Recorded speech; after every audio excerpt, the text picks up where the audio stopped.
நம்ம கொள்கைக்கு எங்கே மதிப்பு இருக்கோ அங்கே தான் நாம் இருக்கணும். நம்ம கொள்கைக்கு மதிப்பு இல்லாத இடம் இருக்குல்ல, அந்த இடத்துல நம்ம கொள்கையை கடைபிடிக்கிறது ரொம்ப கஷ்டம். இப்போது நீங்கள் நேர்மையாக இருக்கீங்க, லஞ்சம் எதுவும் வாங்குறதில்ல, ஆனால் உங்கள் வீட்டில் ஏன் லஞ்சம் வாங்க மாட்டேன்றீங்க, பிழைக்க தெரியாத ஆள் அப்படின்னே சொல்லிக்கிட்டே இருக்காங்க அப்படின்னா, அப்போ அந்த இடத்துல நீங்கள் இருக்கக்கூடாது. இப்போ அதுவே நீங்கள் லஞ்சமே வாங்குறதில்ல, நேர்மையாக இருக்கீங்க அப்படின்னா அது எவ்வளோ வியப்பிற்குரிய ஒரு விஷயம். எல்லாருமே வியப்பாங்க, பாரு அவர் நேர்மையான ஆள், லஞ்சமே வாங்க மாட்டார். ஆனால் அப்படிப்பட்ட ஒரு ஆள் அவங்க வீட்டில்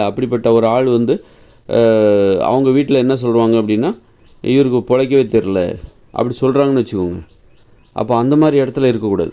நம்ம ஒரு கட்டுப்பாட்டை கடைபிடிக்கிறோன்னா அதுக்கான ஊக்கம் என்ன தெரியுமா? ஒரு கட்டுப்பாட்டை கடைபிடிப்பதற்கு, நம்ம நேர்மையாக வாழ்வதற்கு அது ஒரு நேர்மையாக வாழ்கிறது நம்ம விருப்பமாக இருந்தாலும் அதுக்கு ஒரு ஊக்கம் தேவை. நேர்மையாக வாழ்வதற்கு ஒரு புகழ் தேவை. இவர் நேர்மையான ஆள், லஞ்சம் வாங்க மாட்டார் அப்படின்னு 4 பேர் சொல்கிறாங்கல்ல, அப்போ அது நமக்கு ரொம்ப ஊக்கமாக இருக்கும். அப்போ அந்த ஊக்கம் இருந்தால் தான் நம்மளால் நேர்மையாக வாழ முடியும். அதுவே நீங்கள் ஒரு அம்மா நேர்மையாக இருக்காங்க, ஆனால் அவர் வீட்டுக்காரர் என்ன சொல்கிறார், இந்த அம்மா என் பொண்டாட்டிக்கு பிழைக்கவே தெரியாது அப்படின்னு சொல்கிறாருன்னு வைங்க. அந்த அம்மா லஞ்சமே வாங்குறதில்ல, ஊழல் பண்ணுறதில்ல அப்படின்னா நேர்மையாக இருக்குன்னு நினைக்கிறாங்க. ஆனால் அவர் வீட்டுக்காரர் என்ன பண்ணுறாரு, நீ வாங்கு, ஏன் இந்த மாதிரி இருக்க, பிழைக்க ஊரோட எல்லார் மாதிரி இரு, லஞ்சம் வாங்கு அப்படி பிழைக்க தெரியாத ஆளாக இருக்க அப்படின்னு சொல்லிட்டு அந்த அம்மையாரை பார்த்து இவர் என்றைக்குமே வியக்க மாட்டேங்கிறார். அந்த நேர்மையான பண்பை பற்றி இவருக்கு எப்போவுமே வியப்பு ஏற்படுவதில்லை, குறை சொல்லிகிட்டே இருக்கார். ஆனால் ஒரு நேர்மையான பண்புங்கிறது எவ்வளோ வியப்பிற்குரிய விஷயம். ஒரு அம்மா லஞ்சமே வாங்கிறது இல்லைன்னா அது எவ்வளோ பெரிய வியப்பிற்குரிய விஷயம், போற்றுதலுக்குரிய ஒரு விஷயம். எல்லாருமே புகழ்ந்து பார்ப்பாங்க. இப்போ நேர்மையாக இருக்கிறது ரொம்ப கஷ்டம், ஆனால் அது தெரியாமல் அதை குறை சொல்கிறார் அவருடைய வீட்டுக்காரர். அப்போ அந்த மாதிரி இடத்துல அந்த அம்மா இருக்கக்கூடாது.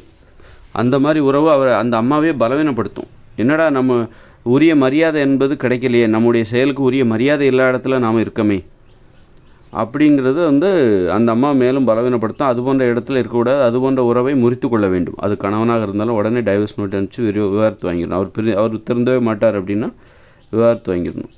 அதனால் நம்ம கட்டுப்பாட்டுக்கு, நம்முடைய இயல்புக்கு மதிப்பளிக்கிற ஒரு இடத்துல தான் நாம் இருக்கணும். நம்ம நேர்மையாக இருக்கோமா, அந்த நேர்மைக்கு மதிப்பளிக்கிற ஒருத்தரை தான் நீங்கள் திருமணம் பண்ணிக்கணும். அது ஆணாக இருந்தாலும் சரி. அதுபோல் ஒரு ஆண் லஞ்சமே வாங்குறதில்ல, நேர்மையாக இருக்கார் அப்படின்னா அவங்க மனைவி அந்த மாதிரி நேர்மையாக இல்லை, ஏன் லஞ்சம் வாங்க மாட்டேறீங்க, வாங்க, நிறைய காசு சம்பாதிக்கலாம், கொஞ்சம் கூட பிழைக்க தெரியாத ஆளாக இருக்கார், சரியான லூஸு, ஒன்றுமே ஒரு இடமும் தெரில அப்படின்னு அந்த அம்மா சொல்கிறாங்கன்னு வைங்க. அவங்க எப்போவுமே அப்படி தான் சொல்லிகிட்டே இருப்பாங்க, மாறவே மாட்டாங்க அப்படின்னா. அப்போ அது அந்த ஆளுக்கு அந்த நேர்மையாக இருக்கிறதுங்கிறது எவ்வளோ உயர்வான விஷயம். எல்லாருமே இப்போ நிறைய பேரை புகழ்வாங்க, நேர்மையாக இருக்கார், வியந்து பார்ப்பாங்க, ஆச்சரியப்படுவாங்க. ஒரு நேர்மையாளன்னு எல்லாருமே புகழ்கிறாங்க. ஆனால் அந்த வீட்டில் பார்த்தீங்கன்னா அவருடைய மனைவி இவரை பார்த்து பிழைக்க தெரியாத ஆள், இவரை போய் கல்யாணம் பண்ணிட்டோமே, சம்பாதிக்கவே தெரில, நல்லா காசு பார்க்கலாம், இவர் ஒழுங்காக இருந்தாருன்னா நிறைய காசு பார்க்கலாம், நிறைய பெரிய வீடு கட்டலாம் அப்படின்னு எப்போ பார்த்தாலும் குறை சொல்லிகிட்டே இருக்காங்க. அப்படின்னா அப்போ அவருடைய உயர்ந்த அந்த கட்டுப்பாட்டுக்கும் நேர்மைக்கும் மதிப்பு இல்லாத ஒரு இடத்துல அவர் இருக்கார். அப்போ அந்த உறவை முறிச்சிக்கணும். தயவுதாட்சமே பார்க்கக்கூடாது. நீங்கள் உங்கள் கொள்கை தான் உங்களை உயர்த்தும். உங்களுடைய கொள்கைக்கு தான் முக்கியத்துவம் கொடுக்கணும். இந்த மாதிரி கொள்கைக்கு முரண்பாடு, உங்களுடைய கொள்கைகளை புரிந்து கொள்ளாத உறவுமுறைகள் உங்களை வீழ்த்துவதற்கு தான் உதவியாக இருக்குமே தவிர அதனால் அது போன்ற உறவுமுறைகளை நீங்கள் முறித்து கொள்ள வேண்டும். அல்லது ஒரு உறவுமுறை ஏற்படுத்துறதுக்கு முன்னாடியே யோசித்து ஏற்படுத்தணும். நீங்கள் ஒரு திருமணம் பண்ணிக்க போகிறீங்க அப்படின்னா, நீங்கள் கல்யாணம் பண்ணிக்கிற கணவனோ அல்லது மனைவியோ, நீங்கள் பெண்ணாக இருந்தால் உங்கள் கணவன், ஆணாக இருந்தால் உங்கள் மனைவி, அவங்க எப்படி இயல்பு, நீங்கள் நேர்மையானவராக இருந்தால் நேர்மையானவரை கல்யாணம் பண்ணுங்கள். நீங்கள் நேர்மை இல்லாதவராக இருந்தால் அதுபோல் நேர்மை இல்லாத ஒருத்தரை போய் கல்யாணம் பண்ணிக்கோங்க. உங்கள் கொள்கைக்கு பொருத்தமாக வச்சுக்கோங்க. அப்படி இல்லாமல் நீங்கள் நேர்மை இல்லை, உங்கள் நேர்மையான ஒருத்தரை போய் கல்யாணம் பண்ணிட்டீங்கன்னா வாழ்க்கை ஃபுல்லாக சண்டை தான் வரும், அது நிம்மதியாக இருக்குது. அதனால் நேர்மையானவர்களை தேடி போங்க. துணைக்கு வாழ்க்கை துணை நேர்மையான ஒரு வாழ்க்கைக்கு நேர்மையானவர்கள் தான் உதவியாக இருக்க முடியும். அதுபோல் நேர்மையற்றவர்களின் வாழ்க்கைக்கு நேர்மையானவர்கள் என்றைக்குமே துணை போக மாட்டாங்க. அதனால் நேர்மையற்றவர்களை தேடி போங்க. இந்த கொள்கை முரண்பாடு இருக்கவே கூடாது. அதனால் உங்கள் கொள்கைக்கு மதிப்பு இருக்கிற இடத்துல தான் நீங்கள் இருக்கணும். உங்கள் கொள்கைக்கு உங்கள் வீட்டில் முதல்ல மதிப்பு இருக்கணும். வெளியில் இருக்கிற மதிப்புங்கிறது அடிப்படையாக உங்கள் வீட்டில் இருக்கணும், உங்கள் குடும்பத்தில் இருக்கணும். உங்கள் கொள்கைக்கு முதல்ல உங்கள் குடும்பத்தில் மதிப்பு இருக்கணும். அது நிறைய வகையில் எடுத்துக்கலாம். இப்போ நீங்கள் மாமிசம் சாப்பிட மாட்டீங்க, சாப்பிடக்கூடாதுன்னு நினைக்கிறீங்க. ஏன்னா அதெல்லாம் ஒரு உயிர் தான், ஒரு உயிரை கொன்று சாப்பிடக்கூடாதுன்னு நினைக்கிறீங்க. அப்போ அதுக்கு உங்கள் வீட்டில் மதிப்பு இல்லை. உங்கள் கண்ணு முன்னாடியே உங்கள் வீட்டில் உள்ளவங்க வந்து நல்ல ஆட்டுக்கறி மாட்டுக்கறின்னு வாங்கி சாப்பிட்றாங்க, கோழிக்கறி சிக்கன் லெக் பீஸ்லாம் வாங்கி சாப்பிட்றாங்க, மீன்லாம் வாங்கி சாப்பிட்றாங்க. அப்படின்னா உங்கள் கொள்கைக்கு அது முரணாக இருக்குது. இப்போ உங்கள் ஒரு கணவனுக்கு வந்து என்னென்னா அவனுக்கு மாமிசம் சாப்பிடக்கூடாதுன்னு நினைக்கிறான். ஆனால் மனைவி அவன் கணவனோட முன்னாடி உட்காந்துக்கிட்டு நல்ல லெக் பீஸு நல்ல சிக்கனு மட்டன் அடித்து நவுத்துறாங்கன்னு வைங்க. அப்போ அவங்க அந்த மனைவி திருந்தவே மாட்டாங்க. அப்படின்னா அது போன்ற உறவு முறை பொருந்தாது. அப்போ நீ விவாகரத்து கூட பண்ணலாம். அந்த அளவுக்கு நீங்கள் கொள்கைக்கு தான் முக்கியத்துவம் கொடுக்கணும். உங்கள் கொள்கைக்கு ஒரு மதிப்பு இருக்கணும். நீங்கள் மாமிசம் சாப்பிடக்கூடாது அப்படின்னா அந்த கொள்கை கடைப்பிடிக்கிறீங்கன்னா அது ரொம்ப கஷ்டமான விஷயம், ரொம்பவும் பெருமைக்குரிய விஷயம். அப்போ உங்களை மதிக்கிறவங்க யார்? அவங்கள தேடி போங்க. உங்களுடைய உணர்வுகள், உங்களுடைய சிரமத்தை புரிந்து கொள்கிறவர்கள், உங்களுடைய அந்த சிறப்பான நிலைப்பாட்டை சிறப்பான அந்த கொள்கையை நிலைப்பாட்டை புரிந்து கொள்கிறவர்கள், மதிக்கிறவர்களாக பார்த்து கல்யாணம் பண்ணிக்கோங்க.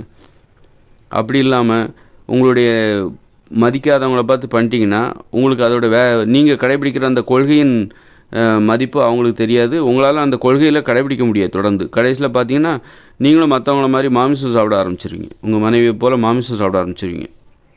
அல்லது நீங்கள் ஒரு மனைவியாக இருக்கும்போது உங்கள் கணவன் வந்து உங்கள் கொள்கைக்கு விரோதமாக இருக்கார் அப்படின்னா நீங்களும் ஒரு கட்டத்தில் உங்கள் கணவனை பார்த்து அவருக்கு தகுந்த மாதிரி மாறித்தான் ஆகணும். வேறு வழி இல்லை. இப்போ ஒரு குடும்பம் ஒற்றுமையாக இருக்கணும்னு தான் எல்லோரும் நினைப்பாங்க. அப்படி இருக்கும்போது ஒற்றுமை என்பது என்ன, எதை அடிப்படையாக கொண்டது? அந்த குடும்பம் இப்போ வந்து ஒரு குடும்பத்தில் லஞ்சம் வாங்குறாரு அப்படின்னா அங்கே ஒரு குடும்பத்தில் 4 பேர் இருக்காங்க அப்படின்னா அதில் 2 பேர் லஞ்சம் வாங்குறாங்க.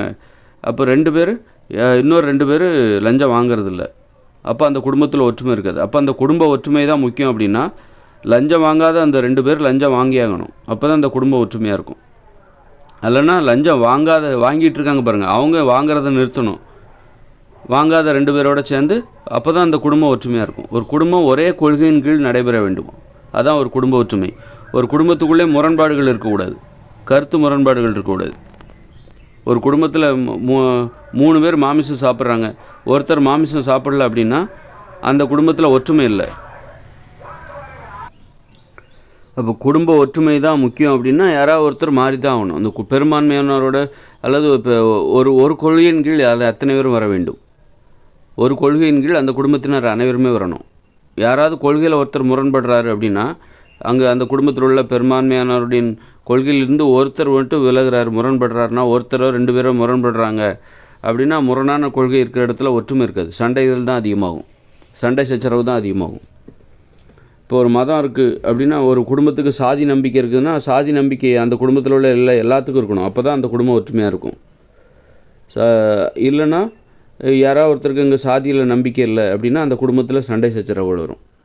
மூட நம்பிக்கையில் நம்பிக்கை இல்லைன்னா அந்த குடும்பம் முழுக்கவே மூட நம்பிக்கை இருக்கக்கூடாது. 1-2 பேருக்கு மூட நம்பிக்கையில் நம்பிக்கை கிடையாது, மற்றவங்களுக்கு நம்பிக்கை இருக்குது அப்படின்னா அப்போ அவங்க வந்து சண்டைகள் சச்சரவுகள் வரும். ஒற்றுமை தான் முக்கியம் அப்படின்னு நினைக்கும்போது யாராவது ஒருத்தர் தன்னுடைய கொள்கையை விட்டு கொடுத்து தான் ஆகணும். அதாவது இருவேறு முரண்பாடாக இருக்கிற கொள்கை ஒரே கொள்கையின் கீழ் அந்த குடும்பம் செயல்பட வேண்டும். அப்போ தான் அந்த குடும்பத்தில் ஒரு அமைதி ஏற்படும், ஒற்றுமை தான் அமைதி ஏற்படும்.